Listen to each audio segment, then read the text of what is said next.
Hi, I'm Jeff Apodaca. Eric Strauss. And let's meet in the middle. Welcome to Let's Meet in the Middle this Yeah. week. But you know, before we get started, the whole talk this week is about the impeachment, and the Dems are going to be impeaching. And there's a new Fox poll out. For better or worse. For better or for worse. So there's a new Fox poll out.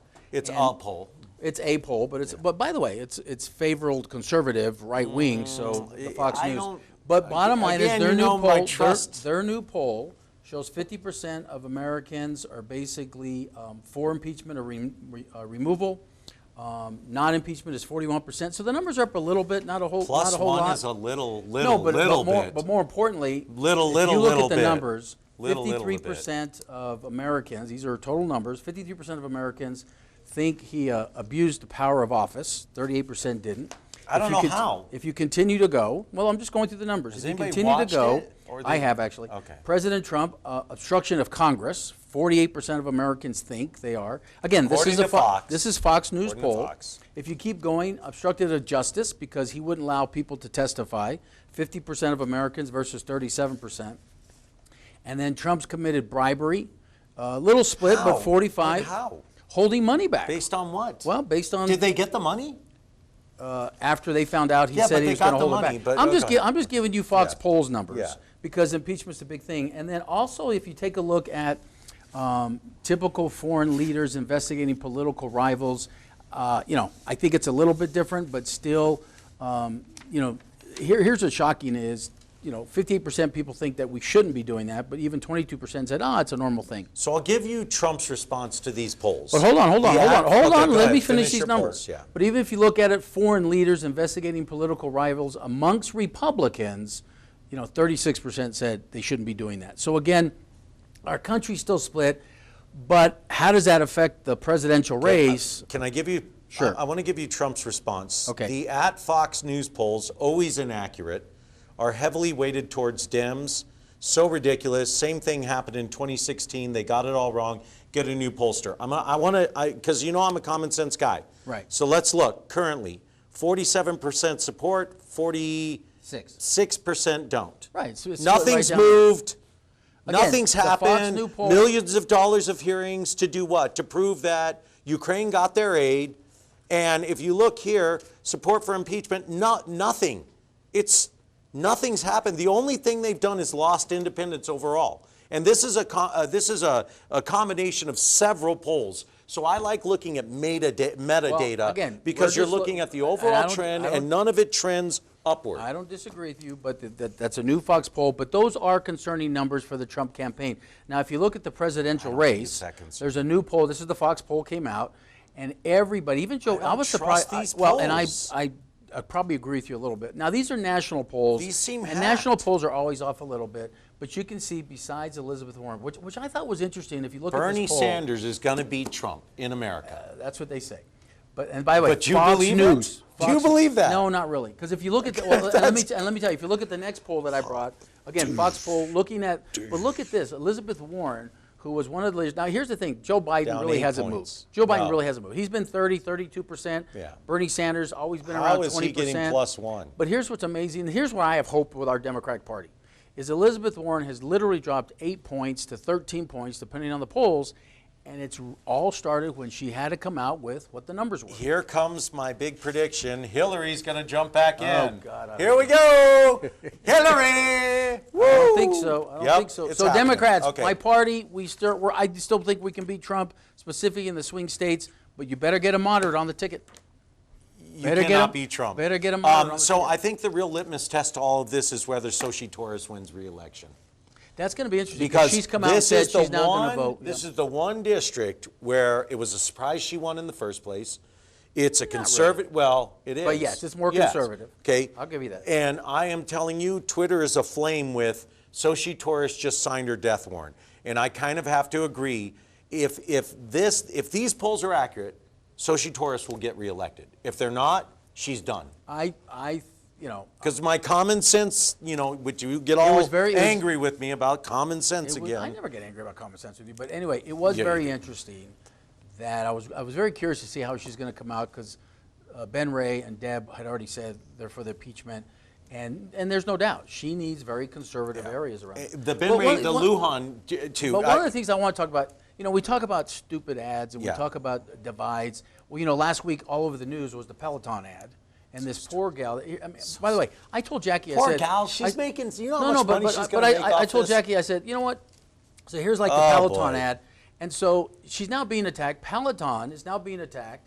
And I told Jackie, I said, if I bought you a Peloton, would you be upset about that? Yeah, me too. My wife would be thrilled. And then everybody's making fun of her face because they're like, she looks worried and concerned. Jackie told me she's an actress, right? By the way, Jackie told me. She was told to look that way. Their valuation dropped $1 billion. Come on. I heard $100 million. Billion That's valuation. Overblown. But here's the beautiful thing about it. Valuation, though, because those are all play money No, but here's the beautiful thing about it is, this was dumb. Aviation Jen. I thought this would be funnier. I thought it'd be funnier than it was. I thought it was pretty funny. So she came back. She like she's divorced or something. No, she's depressed and she needed a drink, and I just thought it was pretty funny. Well, did you watch the ad? Yeah. It kind of alluded to the fact that she's on her own now, that she got divorced from the guy who was bullying her to make her body image. No, I think she was playing. We watched that with different. She was playing the actress lenses. In that commercial. I want to mention quickly.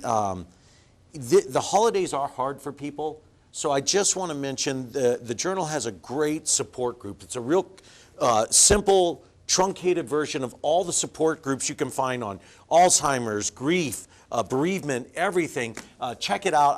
If because the holidays aren't just happy for everyone. Well, and this week, that's a great. And we're talking about the holidays, and this week we have the Secretary of Transportation, Michael Sandoval, some heavy hitters, and we have Matt on board because we really let's enjoy the holidays, but let's not drink and drive. Right? There's too many options. And that's what we're going to talk about. So, hey, right after this, we'll get started. But hey, thank you, Indigo Mortgage. Let's meet in the middle. Yep. In a time of a divided America, two people from different points of view sit down to talk about the problems, to talk about ideas, to talk about life, and to find common ground.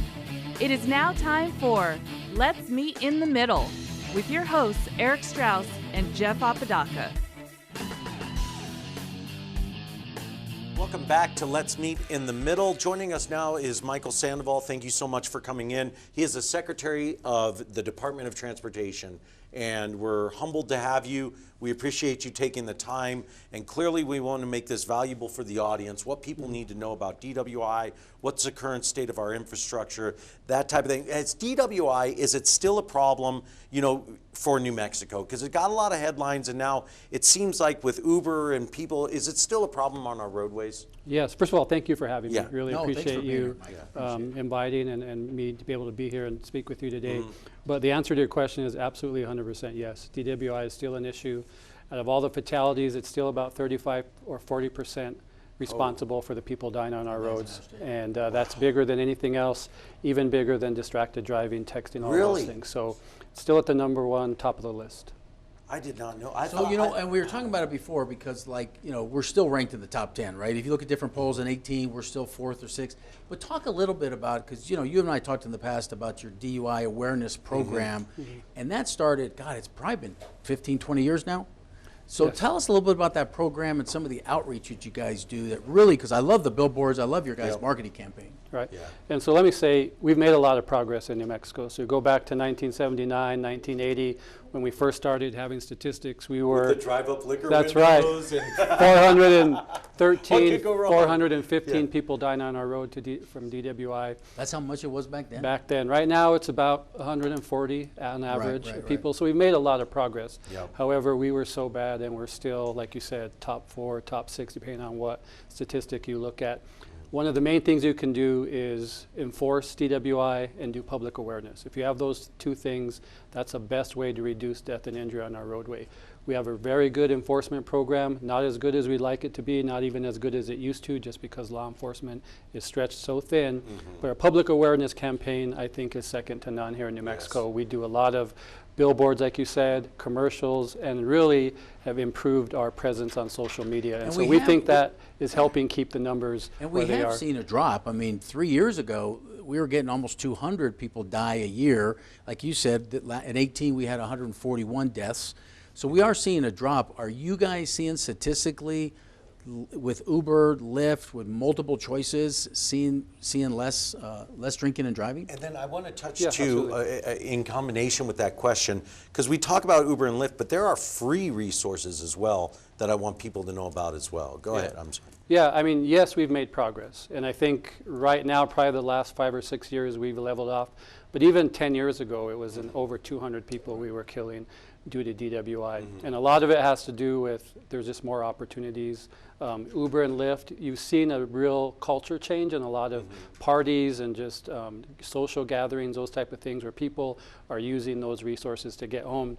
The question is, what can we do to take that next step? We're right at 140. We actually had our all-time low in 2015 was 120. So what can we do to get under 100? What are the next things we can do to take that next step to really start making a difference and getting that DWI reason out of the top reason for deaths?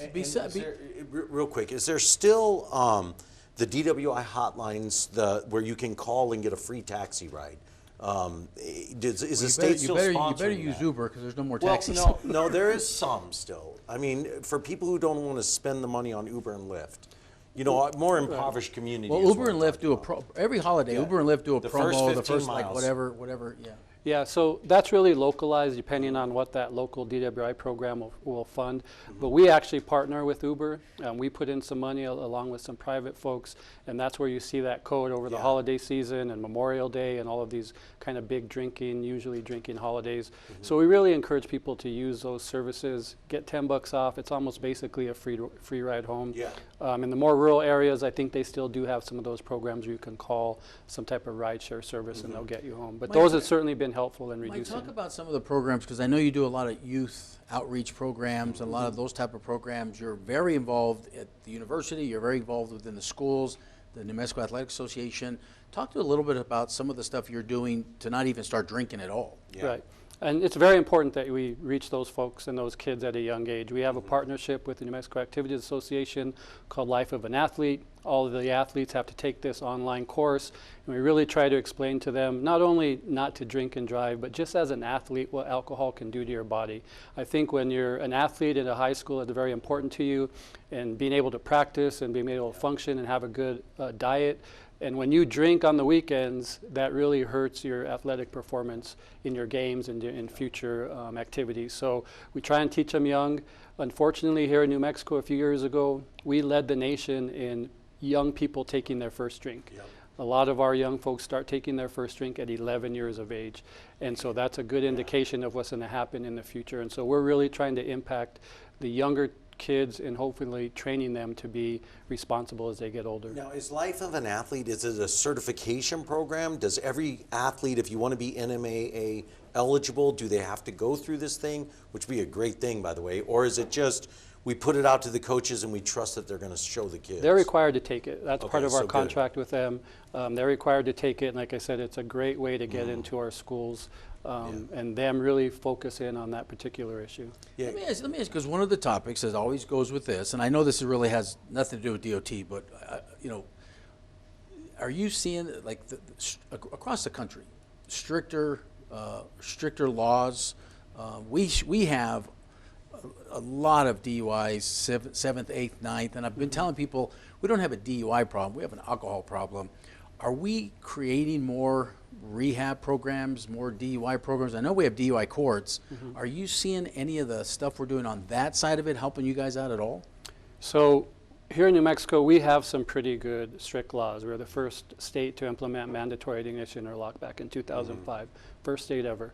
The problem I think now is prosecuting and adjudicating those in the court. And so that's why if you don't get that immediate consequence, if you get arrested but don't end up getting convicted, that sends the wrong message. And I think that's where we're really hurting right now. And really where we can make a big improvement. As far as treatment goes, there is a lot more treatment available. One of the things with treatment is you really have to have the person that's going into treatment want it and be invested in it and want to change. And so treatment's a buzzword. It can be very helpful. But if that person's not ready and has a really serious alcohol problem and doesn't want to change, there's not a whole lot sometimes you can do for that person, unfortunately. And I'll tell you, just in terms of echoing that, because what I found because I taught the first offenders program for 12 years, and what I found is people with 2, 3, 4 DWIs in the same first offenders program.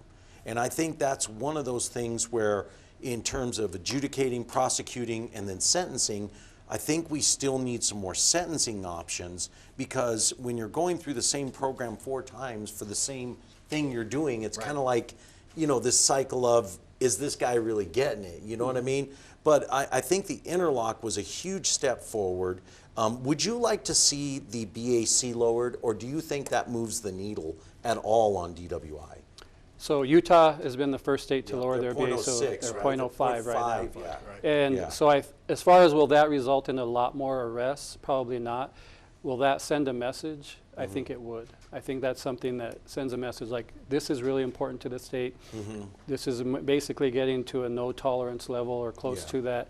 And I think for a state of ours that's in the top 4, top 6, we need to be sending that message out. So would you like to see a 0.05? I think it's something here in New Mexico that we should consider. I think we should look at how it can impact us. Utah's implemented it. Not thousands and thousands of people are getting arrested, but I think, like I said, more than anything, it sends a message. The symbolic nature of the 0.05. Exactly. One of the, you know, it's not just alcohol, because we've had this conversation on our show about legalization of marijuana. Are there concerns that the DOT has within these programs? If we legalize it, are there concerns that you guys have from other states you're having conversations with, or does that fall into your guys' world? It does directly fall into our world. And I think more than anything else, we're concerned about trying to figure out when someone is impaired when they're on marijuana. And so for alcohol, it's easy, right? We have very long BAC, per se, all of those things. There's not a per se for marijuana. And I know there's research and all these things happening. The best researchers say there's never going to be a per se. So they check your blood, you have this much, and that means you're impaired. There's not going to be that direct correlation. So just trying to figure out when someone is impaired is, I think, our biggest concern, because we know at some point it will probably be legalized. And then how do we enforce that when someone has been smoking or doing something? Correct just a little bit. You keep talking DUI, and really it's DWI. And the difference between those two are pretty glaring, because it's driving under the influence of something as opposed to driving while impaired. And this was a huge step for our state to say we're going to DWI, meaning if you're impaired, we're going to prosecute you. Right. Whether it's prescription drugs, alcohol. The problem is, what the secretary is talking about is that how do you set that bar for like marijuana or opioids, or, you know, and detecting those, I think, is key. Is the state going to be investing in, because I know other states have, like marijuana detection equipment for the officers? So we do fund a program of what's called drug recognition experts. And so we try and certify as many law enforcement officers as possible. And they look for those signs. You know, there's certain things, depending on what drug it is, that they can look for. But we need more what they're called DREs, drug recognition experts, in our state, because if we do legalize marijuana, we're going to have officers that are out there being able to recognize that someone is, like you said, impaired. Yeah, right. And get the proper training around it. Now, I know one of the things, if we, having the secretary here, didn't bring this up. Last week we had oil and gas on. We talked about the billion-dollar surpluses. We know the legislators, the governors, pushing $600 million capital outlay. We've been talking many episodes about the roads. Talk to us a little about, because last week we talked about the highway of death, 285. And we know the issues down there with oil and gas. We know there's a bunch of capital outlay money coming. Tell us a little bit about that, because that's a just major, some updates. Just an update, because I know that's major conversations that our online audience has. Yeah. Sure. So we're in close contact with oil and gas. I can tell you that it's great that New Mexico has a surplus. It's since I've been in state government, it's the first time it's ever been that much. And so we're looking forward to that. The issue is New Mexico has a lot of needs, right? Education, you look at CYFD and child welfare and all of those things. So how do you balance those needs that are probably going to take some reoccurring costs, like in education, versus the infrastructure needs and these kind of one-time highway projects? So I thought last year the legislature and the governor did a good job of that. We at DOT received $400 million more than we normally would. Awesome. And then they were able to address education and some other things. And so moving forward into this year, I think it's a negotiation process. But one of the things we're able to do is help the oil and gas industry in the southeast part of our state. So there's 3 main roads down there, US 285 if you're down from that area, New Mexico 31, you're familiar with that area, which kind of connects Carlsbad to our next road, New Mexico 128, which is the east-west corridor from Carlsbad to Jal, the Hobbs area. Probably the 3 most traveled roads with your oil and gas. We've already funded US 285. That's a $130 million project. Awesome. Bidding will go out February 1st. Construction will probably start sometime in the summer. New Mexico 31, we've funded through the last legislative session. That's another $110 million project. That's an 8-mile stretch with 2 different intersections. And the last road that we're trying to deal with that also feeds in the WIP plant is New Mexico 128, which is 53 miles. We're going from 2 lanes to 4 lanes. We need $200 million for that. We have about 60 to 70 million. So we're looking to see what we can get in this next legislative session. So we're trying to address those areas. We know they're important to our economy. We know they provide a great amount of the surplus that we're getting. And we want to support them and help them the best way that we can. Last week we had oil and gas on, and I showed a picture last week of 285. And, you know, during the campaign trail, or when I was down there, or took the kids to Carlsbad, I'm like, I don't want to be driving on this road. It's completely dangerous, and so we're very excited about that. Look, we have about 30 seconds left. Okay. Are there things that you guys are doing you want to talk about to our audience before we kind of move on? Especially in terms of the public education element of what you guys do, because I think it's one of the better things that the Department of Transportation does. I think what you'll see is a shift in our public awareness campaigns. A lot of it was crashes and those type of things. If you notice, our last couple ads are family values, trying to work from within, trying to get somebody to step up and say, no, you shouldn't be driving if you're leaving a family function, a Christmas party, a New Year's party. Don't necessarily even rely on Uber, but if I see you and you're my brother, you're my cousin, you're my friend, I'm going to step in and say, don't drink and drive. I'll take the keys. I'll find you a ride home. So if you know somebody, if you see something, step in and help. What can you do to help end DWI? It's great. Well, Mike, it's a great campaign. It is a great campaign. I want to thank you so much for coming on today. Merry Christmas to you and the family. Merry Christmas to you. By the way, you're doing a great job. We're very happy with what you guys are doing, so God bless you so much. Keep up the good work. All right. Thank you both. Anyway, to our sponsors, Indigo Mortgage, Benny does a great job on the mortgage. So if you guys need a mortgage, the veterans, he has a great veterans program. But tune in. We'll be right back after this. Find us on Facebook at Let's Meet in the Middle, or you can email us at meetinthemiddlenm@gmail.com. I'm Ben Lucero, president and owner of Indigo Mortgage. We are a locally owned and operated mortgage company right here in New Mexico. This means your loan officers and processors are right here to serve you. Indigo Mortgage offers better rates and terms than that of big banks and out-of-state lenders. Our mortgage divisions include residential, commercial, construction, reverse mortgages, and VA mortgage loans. Let us serve you with an exemplary level of care. Indigo Mortgage, because nobody cares more about your mortgage loan. Welcome back to Let's Meet in the Middle. Joining us now is Lindsay Valdez, Program Director of New Mexico's MAD. First of all, what does MAD stand for? Why was it formed, and what direction do you want to see MAD head into for 2020? Sure. Well, thank you so much for having me on today. I really appreciate it. Yeah.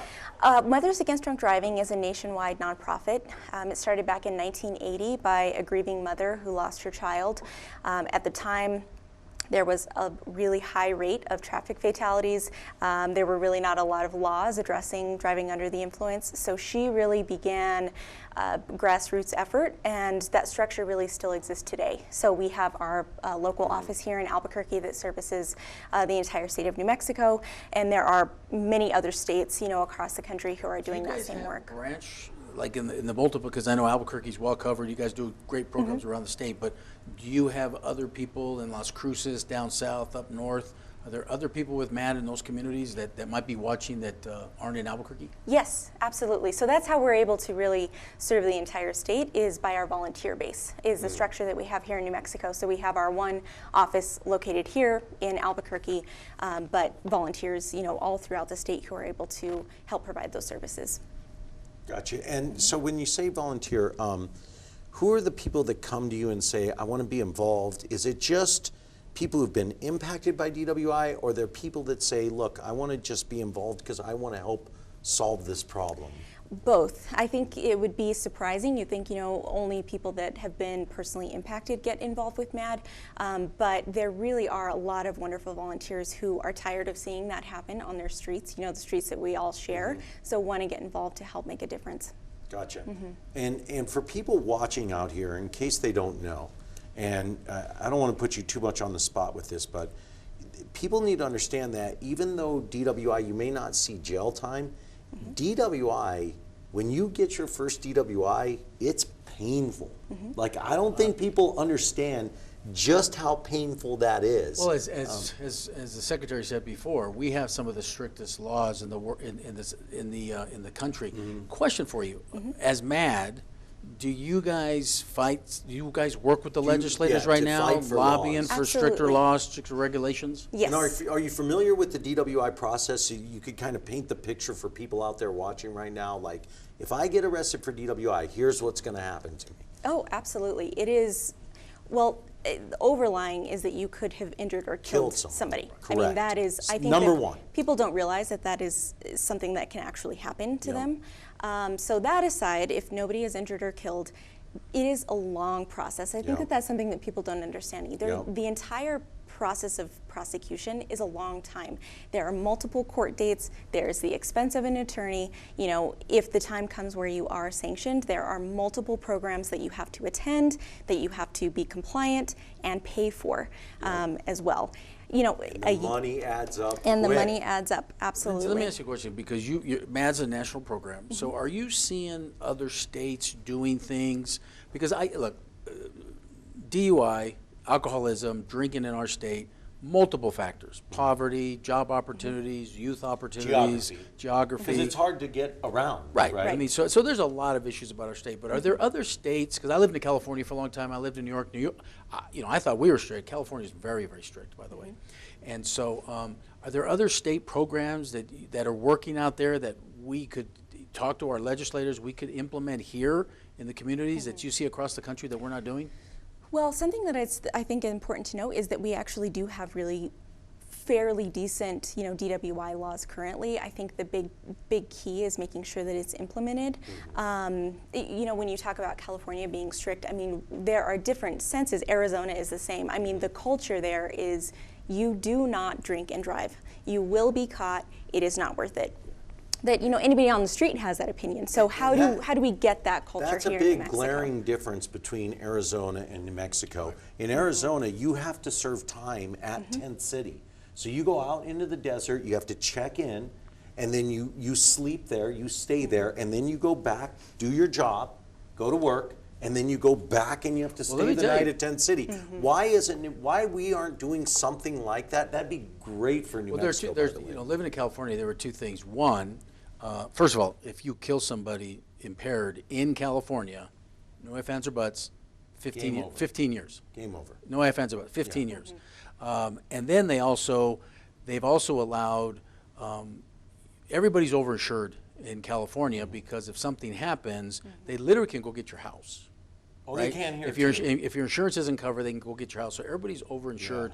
So living in California, it was definitely Uber, you know, get a car service, don't drink and drive. It's this whole mentality. And the state didn't really do a promotional thing. It was just this whole mentality of, I don't want to go to jail, I don't want to go to prison. But this is where New Mexico drops the ball, because in New Mexico, when people get a DWI, number one, they're very ashamed. They keep it inside. And people need to know, and that's why I kind of asked you the first question, $5,000 off the top for an attorney.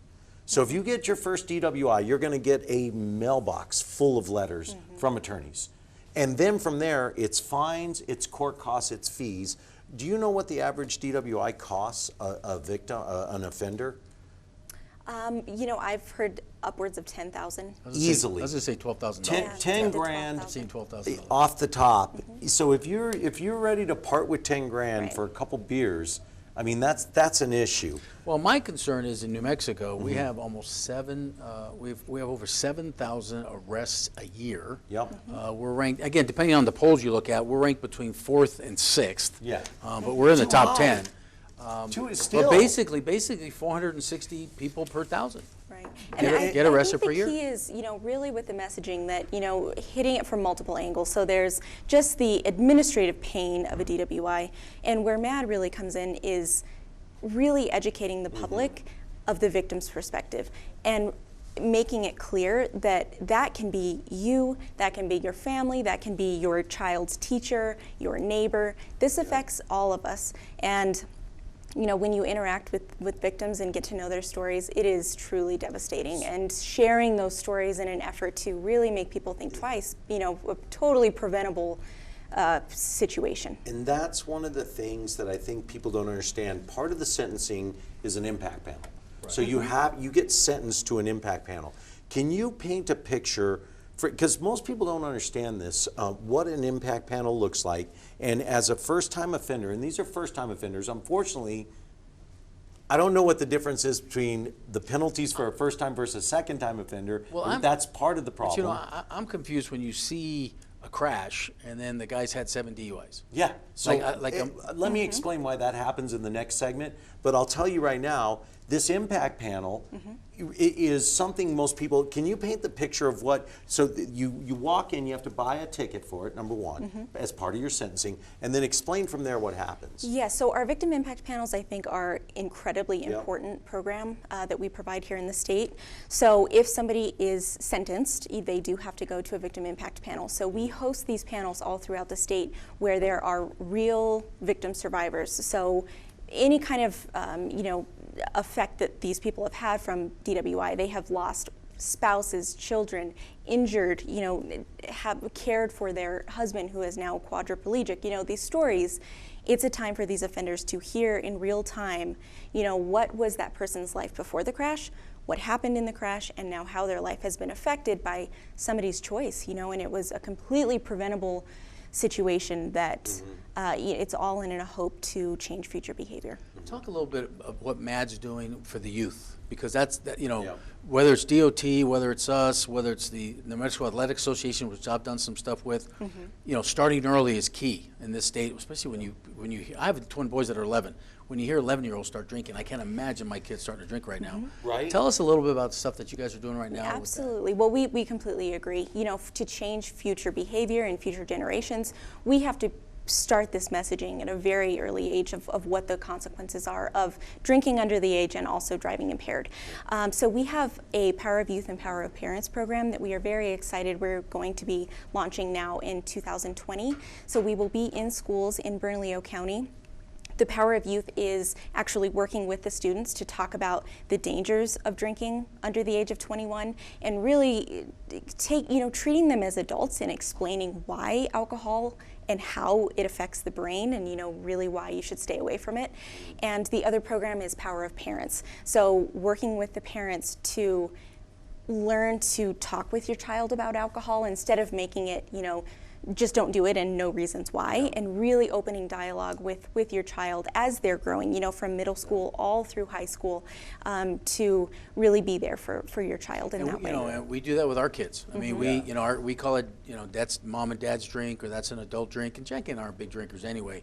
Yeah. But we do strategize who's going to drink, who's going to drive home, right? We're at parties, Christmas parties, who's driving home, or if we're going to a function, we purposely take Uber or Lyft to make sure you're going to have fun. And by the way, we don't get drunk. We just have like 1 or 2 drinks, but you just don't want to drink at all. That's where you're going to discover the difference between driving while impaired. People think you need to be blottoed to get a DWI. No, not at all. Let me tell you, that's not the case. But I'm still going to echo this sentiment in the Power of Parents program. It's brilliant because I'm still going to tell you the #1 determining factor on whether your kid will graduate college, do drugs, or drink is still, through all the social media, parents.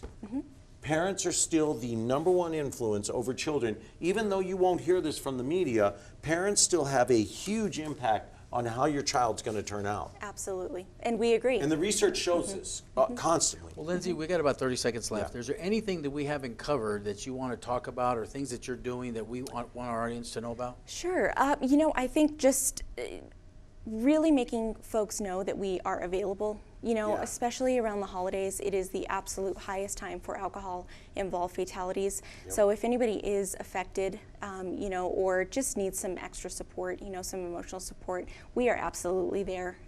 You know, if it's not in Albuquerque, we have volunteer victim advocates all throughout the state. So please, to you know, call our office. And how do they reach you? How do they reach out to you? By phone, 505-255-2955 is the best. And I'm sure we'll put that up. We'll put it on. But I mean, and at the same time, Matt, I mean, MADD. You just can Google look them up, just Google them, stuff like that. Yeah. But anyway, thank you so much for being with us today. Thank really you for appreciate those programs. Power Youth, Power Parents. If people want to get involved, I'm sure they can reach out to you and get involved in those programs. Absolutely. Thanks for coming in today. Thanks. Anyway, remember, no drinking and driving this holiday. Let's be good with our families. But we want to thank our sponsors, Indigo Mortgage, Ben Lucero at Indigo Mortgage. Phenomenal. Remember, we're on Facebook Live. You can always follow us on Facebook at Let's Meet in the Middle NM. We'll be back right after this. I am a nurse, a firefighter, a college student, a mother, and I am an American soldier. I will always be ready for every storm and disaster that threatens my community. I will always be there to protect my neighbors, my family, and my country. We are the Army National Guard. We are the Army National Guard. We are the Army National Guard. Visit nationalguard.com to learn more about part-time service. I'm Ben Lucero, president and owner of Indigo Mortgage. We are a locally owned and operated mortgage company right here in New Mexico. This means your loan officers and processors are right here to serve you. Indigo Mortgage offers better rates and terms than that of big banks and out-of-state lenders. Our mortgage divisions include residential, commercial, construction, reverse mortgages, and VA mortgage loans. Let us serve you with an exemplary level of care. Indigo Mortgage, because nobody cares more about your mortgage loan. Welcome back to Let's Meet in the Middle. What a great show so far. No, you know, and I hopefully we're making the point, no drinking and driving. Yeah, you hope. You want to spend 12 grand? That's what's going to happen if you get arrested drinking and driving. And that's plus, God forbid, I've seen numbers way bigger than that. God forbid you hurt somebody or kill somebody. I mean, what's a life worth? And you know, that was the thing. See, I taught the first offenders program for 12 years for the Metro Court, and there was clients who they woke up. One of my clients, I'll never forget this. He woke up and he's like wiping. He thought he was sweating. Of course, he's bleeding, and then he looks around. He has no idea where he's at, and he is like. He's on the hood of his car. He had gone through the windshield, had no idea how he got there. He's just laying there, and he's looking around. You're in front of him, and he's on the hood of the car? No, this was what happened. He was in my class as one of my clients. And, you know, but he's sitting there, and he doesn't know what's going on. He thought he was sweating, and turns out he's bleeding, and he doesn't know where he's at or what he's doing. He was so drunk that when he finally came to the realization he's laying on the hood of his car, because he smashed into a brick wall, thank God. You know, and it was stories like that time and time again. And the worst thing about alcohol, and that's what most people don't understand, is when you drink, you make bad decisions. Right. So if your goal is to control your drinking or do something after you're at a party, that's a really bad idea. Like the better idea is like you and your wife. We know we're going somewhere, and you may have a couple may turn into a bunch, right? You never know. And you're not heavy drinkers, but the whole point is plan ahead. Take an Uber there. Don't eliminate the possibilities. But even at point 8, that literally could be one beer, two beers, one glass of wine, and then you get pulled over because you did something stupid, and now you got a DUI problem. And here's the other thing people don't understand. It can be one beer. And I had plenty of clients under a .08 get convicted of a DWI, because here's the issue. It's not that we have to prove you're drunk. Okay, so if I pull you over as an officer, number one, I have probable cause. Did you swerve? Did you make a bad traffic decision? Whatever it is. From there, if I smell alcohol or I look at you and I flash the light and I do you a quick horizontal gaze stagmus test and I go, hey, have you been drinking? Now you have two responses, right? You're either going to say no, which if you have, you're lying. Now you're perjuring yourself, or you're going to say what most people say is, I've had one or two. One or two, right? Here's the issue. Does that mean you're not impaired? Well, what if you've been a hard work week? You haven't gotten a lot of sleep, which a lot of us go hard all week long. I'm dealing with one of those weeks right now. Right? And then you get to the weekend. Now, the question that most people don't understand is, can you get a DWI for lack of sleep? Answer, yes. Right. right? And so most people don't understand that it's always a synergistic thing. I want to talk quickly and you know, how the laws changed in New Mexico. And if we can put up that first picture, this is the best and worst. Look at how bad we are. Yeah, I mean, we're always ranked in the top 4 or 6. Why are we so good at being bad? Well, and it goes to a deeper conversation about opportunities, job opportunities, because when you have 25% of your population living in poverty, when you're not training your high school, and you see this in high school, when you're not training your kids for opportunities that way, then all of a sudden, and a culture of poverty, right? And then all of a sudden, you got to create opportunities, and when you don't do that, you create that environment. I can see how people get into drinking and drugs. And sadly, poverty can be hereditary. Let's put up our next slide because I want to talk about just quickly. This is the case that changed the face of DWI for New Mexico. If you want to know how we got to point, this is 1992. This is when Gordon House killed Melanie Cravens, Candace, and Aaron, their daughters, on Christmas Eve in 1992. The family right there, and you see Melanie, Candace, and Aaron, the family was on the way to Carroll, okay? And if you see the next slide, the husband, the stepfather, was really hip injury, multiple fractures, and you talk about the survivor guilt of the little one and the husband, so now they've got to live with that. Number 2, Gordon House tried to blame that DWI on migraine headaches. And what I really want to make a point to our audience is, when you get a DWI, it's not the first time you drove drunk. Oh, absolutely not. And see, and that's in fact, the usually, real key. and when you talk to the experts or law enforcement, they estimate you've driven 10 to 12 times How about drunk. 86 times Is it drunk? 86 times? Yeah, because here's the issue. It becomes habitual. So if you drive drunk and you get home safely, what did you just teach yourself? That you can do it again. That you can do it. And that some people in my program actually thought they were better drivers drunk than they were. Well, and if you have a family member like this, we really need to emphasize today that if someone's driving drunk, it's not the problem of the laws and the courts and the judges. What's the real problem? Is drinking and their driving. relationship to alcohol. Right. That's why I tell people all the time, I said, we don't have a DUI problem, we have an alcohol problem.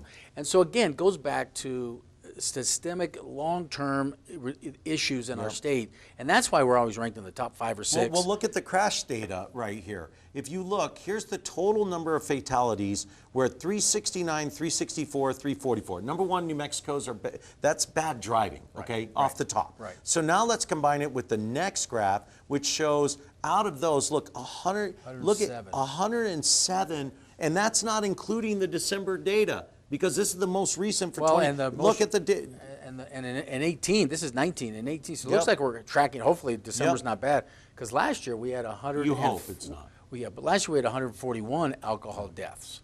And as the secretary said, we're talking about 35 to 40% of the fatalities are hugely preventable. Well, and that's because why they're alcohol related. And again, my point is, specifically when you have people going in multiple times, that means there's a drinking problem.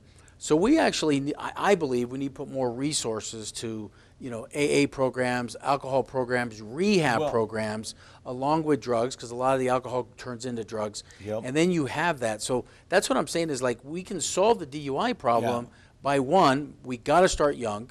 To hear the secretary say, love the programs people started drinking at 11. Life of an Athlete. Right. No, that's a great program. I'm hoping that's on YouTube. It is. They have their own. They have their own. I would hope they have their own website. Why not start watching that young? Because my kids are athletes. Your kids are athletes. I think I'm going to have them watch it over the winter break. Number 1, and number 2 is people really need to understand that alcohol.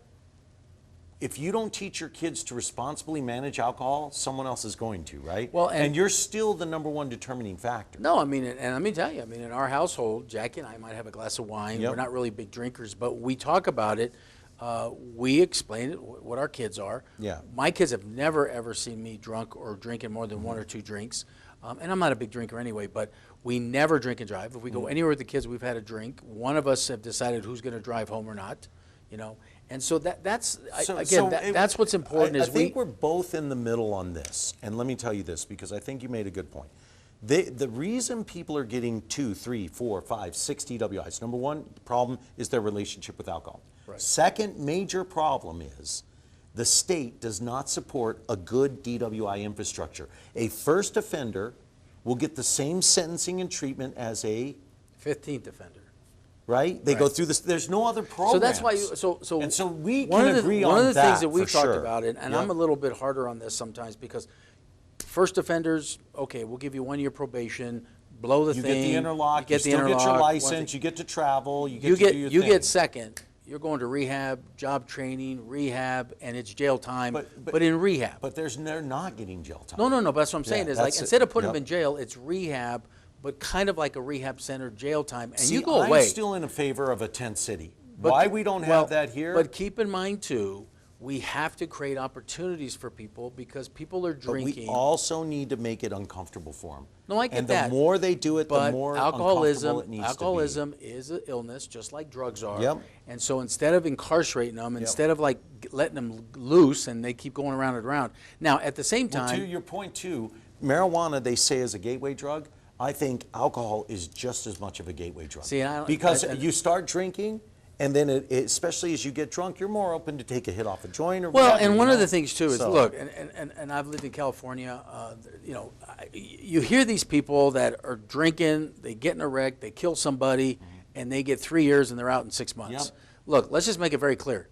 You kill somebody while impaired, you're going away 15 years. No ifs, ands, or buts about it. Liberal California does that. Yeah. So those are things we could do. But hey, we'll be back after this because we're still Facebook Live. So please ask questions about Facebook Live, and don't forget we're on our YouTube channel now. Yes, every episode. You can go to Let's Meet in the Middle, New Mexico, because if you put an NM, sometimes it doesn't pop up. Yep. Let's Meet in the Middle, New Mexico. You can find all our episodes if you missed it. Must-see TV. Must-see TV. We're on our I can't believe this is our 20th. I think this is our 20th episode. But we'll be back right after this. Celebration.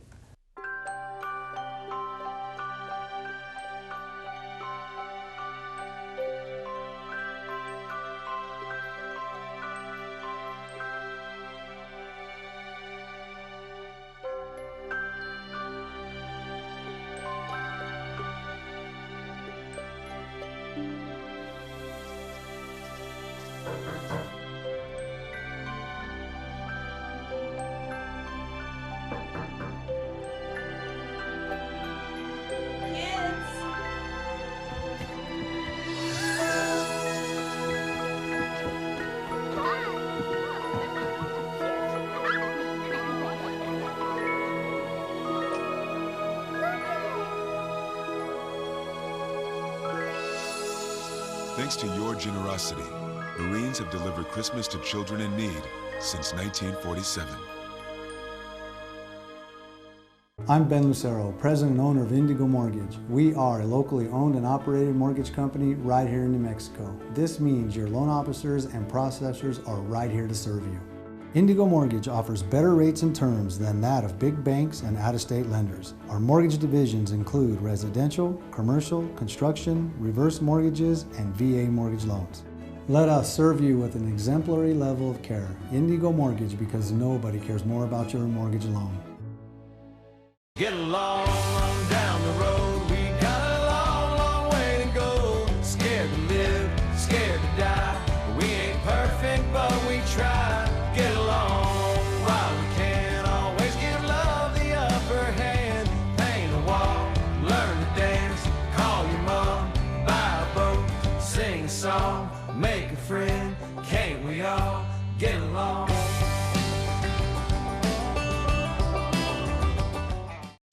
Welcome back to Let's Meet in the Middle. We've been talking about DWI. I want to finish up some thoughts on this. If there is a school shooting, how much national coverage does that get? Okay, it's national, all over the place. Okay, so we looked at the data and we looked at the 369 people that get killed just in 2019 on our roads. 85% of teenagers that die driving a vehicle. Right. So between the ages of 15 and 23, if you die, 85% chance you did it while driving. Right. When there was the big school shooting just recently, the governor called a special council, special meetings. They really went hard after gun control. We have to control guns. How where is the carnage really happening? Okay, we got 369. Give me the number of kids killed by a school shooting in New Mexico. I have no idea. 0.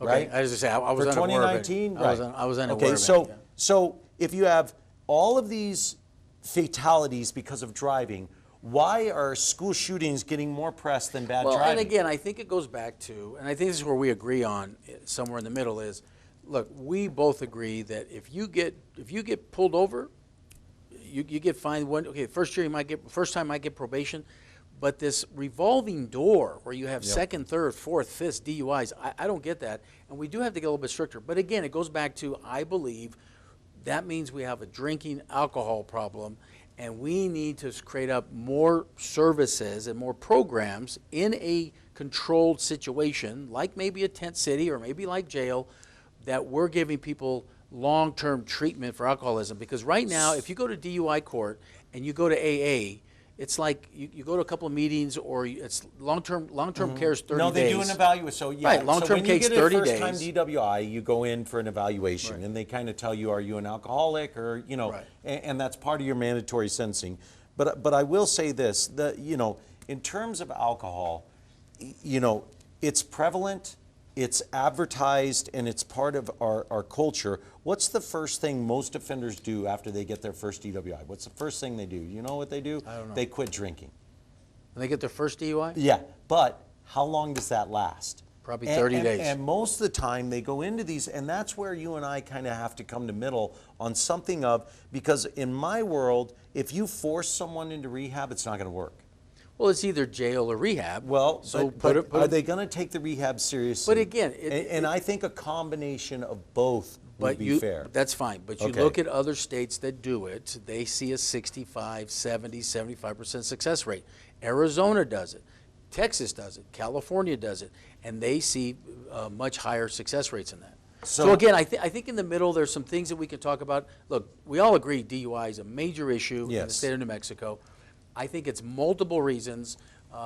We've cut programs out of our schools where kids aren't staying engaged. So then they're out of school at 3 o'clock. To me is, and they're the engagement factor is huge. It's huge. Because you know why most look, I'm not saying we didn't drink beer when I was in high school as seniors. Yeah, I'm not going to pretend like we didn't. But when I was in high school, like we had so many activities going on, we didn't have time for drinking. And I will tell you this, I think one of the reasons I stayed so involved in high school, number one, I didn't have much of a home life to go to, but number two, I knew if I had free time on my hands, it was going to lead to trouble. Right. And I think parents take a lot of criticism because we overschedule our kids, but I think at the end of the day, idle hands is the devil's work, or what's that colloquialism, Something like that. right? Yeah, something like that. I think that I agree with you wholly in the middle on we need more things for our young people to do in this and I think that's part of it. And then look, one of the good things that Secretary Sandoval said is it's almost $600 million with the oil and gas coming through.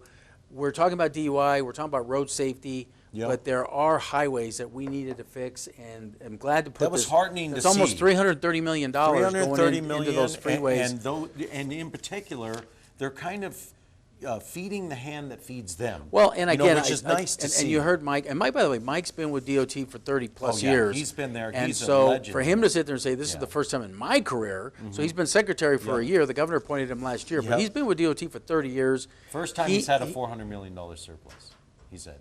Oh, absolutely. $4 million, yeah, absolutely. $400 million. And so, but hey, one of the things, a couple things I did want to talk about is... You wanted to go to Davey, right? Well, I wanted to say, because in the news right now, because the last show you talked about, first of all, the headlines last week was, after the show aired, was UNM has agreed to play nice, and Davies has agreed to play nice. Davey was threatening to basically create age discrimination. Ageism. And I just kind of laughed. Look, Coach Davies is a nice guy. But my point is, let me just make this clear, because I know you argue with me about this all the time. Contracts are contracts. And we owe him $800,000. If they wanted to get rid of him for cause, they should have done it when they suspended him a year ago, because if there was something there. Because that would have been a great time to cut bait. But my point is, but let me make this also clear too. Colorado State, who is in our conference, just hired a new coach from Boston College. Yeah. And guess how much they're paying him? How much? Take a guess. You think they're paying them? You think they're paying them $400,000? I think they're paying them over there. Colorado State, who hasn't had a winning season in 3 years. I'd say they ponied up for $700,000. Try $1.5 million. Ho ho! Okay? But why didn't we go into coaching? No, but my point is, you have to pay your coaches to be successful. So I'm just giving you a heads up. I'm hearing two or three names that are the finalists. Okay, can I make hold on, let me finish. Okay. There's 2 or 3 names that are the finalists. Let me make this very clear. Okay. If we're not paying these guys at least $750,000, we're not getting a good coach. Okay, can I tell you this? I can win 2 football games in 4 years at $300,000 a year. I promise you. I got money you couldn't do that. I could do that a million times Number over. one, it's not just about winning. But wait, it's not about winning 2 games. It's about putting people in the stands. Because let me tell you, you put 5,000 people more in that stands every game, you're generating $3.5 million more a year. If you win. No, just put 5,000 people more. Look, well, if you're winning, they'll come. No, but when I was playing, yeah, we had a 10-1 season. But when I was playing, we were competitive. We had a couple of losing seasons. Yeah. We had 2 winning seasons. But we averaged 22,000, 23,000 people per game. You must be scratching your head at the current state of Lobo football. Well, it's because they don't get involved in the community. So that's a whole different story. But anyway, we'll be back to wrap up the show right after this. I hope you've enjoyed the show. Don't drink and drive. Yeah. Right here in New Mexico. This means your loan officers and processors are right here to serve you. Indigo Mortgage offers better rates and terms than that of big banks and out-of-state lenders. Our mortgage divisions include residential, commercial, construction, reverse mortgages, and VA mortgage loans. Let us serve you with an exemplary level of care. Indigo Mortgage, because nobody cares more about your mortgage loan. If you want to improve your reading skills, don't feel like you're alone. Thousands of us in northern New Mexico can't read or write. I used to be just like you. And today, I not only read and write, I write movies like Blood In, Blood Out. Call the New Mexico Coalition for Literacy today, please, at 1-800-233-7587. Get that tutor, learn how to read and write, and open up a whole new life for yourself. Paid for by the New Mexico Coalition for Literacy and aired in cooperation with this station. Welcome back to Let's Meet in the Middle. Again, Merry Christmas, Happy Holidays. I got a Twitter question I wanted to start with real quick. Okay. Do you think the money's well spent on New Mexico roads? And absolutely. I think we need the infrastructure. I think oil and gas is generating revenue. We need to create a pipeline there. And so my 100% yes on me. We have to fix our infrastructure if we're going to grow as an economy, grow and jobs. And not reoccurring costs. I hate program expenditures that will suck money for years to come. One of the other comments we got last week, and it was about oil and gas, and I guess some of the progressives kind of on my side were kind of attacking me a little bit. But one of the comments last week is you weren't defending. You weren't. We weren't arguing. You weren't hugging enough trees. We weren't argumentative. They're like, we like to show when you and Eric argue more. So I think the last 2 weeks, DUIs and oil and gas and $8 billion. How can we not agree on not drinking and driving? But wait, one thing I do want to say is Brooke Bassan won for city council. Yep. She won by 8%. Because in the middle. I don't know about that. But I will tell you, some of the Dems reached out to my parents and reached out to me and said, why were you guys supporting a Republican? I said, wait a minute, this is nonpartisan. It's nonpartisan. We were supporting the best candidate. Elections. And I want to remind everybody again, congratulations, Brooke. Yep. She's our new city councilor for District 4. She's going to do a great job, by the way. They spent $250,000 against her, and they attacked her more than anything else about she switched parties, and she switched to vote for a friend in the gubernatorial. And democracy dollars failed, too. So they wasted, a lot of money. But hey, New Mexico, look, we're coming up on Christmas. Merry Christmas. We did this show. Merry Christmas. Happy New Year. Do not, there we are at your Christmas party. See, we had fun. We didn't drink and drive. See, we can disagree and still enjoy each other's company. I don't know about those hats, though. The hats were awesome. By the way, those are Eric's hats. Yeah, those are awesome hats. But hey, everybody, Merry Christmas. Be safe. No drinking and driving. Merry Christmas. But hey, New Mexico, never give up. Always find a way. Go out and make a difference in the world. God bless you guys.